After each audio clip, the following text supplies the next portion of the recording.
వెంకటేశ్వర స్వామిని మొట్టమొదట ఉదయాన్నే దర్శనం చేసుకునే అదృష్టం పొందిన వాళ్ళు ఎవరంటే సన్నిధి గొల్ల.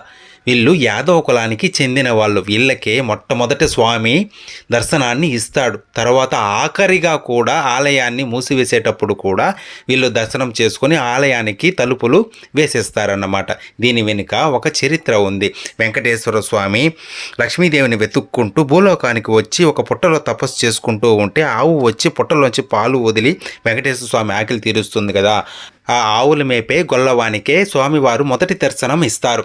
భూమి మీదకి వచ్చిన తర్వాత స్వామి మొదటి దర్శనం ఇచ్చింది ఈ గొల్లవానికే కాబట్టి ఈ వంశస్థులే మొట్టమొదటి స్వామివారి దర్శనం చేసుకుంటారు. అప్పటి నుండి ఈ సంప్రదాయం కొనసాగుతుంది. ఆలయ అర్చకులతో పాటు సన్నిధి గొల్ల తాళాలు తీసుకుని ఆలయానికి బయలుదేరుతారు. అందరూ బయట నిలబడి ఉండగా సన్నిధి గొల్ల వెళ్ళి ఆలయం తెరుస్తాడు. అనంతరం స్వాములు సుప్రభాతం పఠిస్తుండగా సన్నిధి గొల్ల తలుపు తెరిచి మొదటి దర్శనం చేసుకుంటాడు.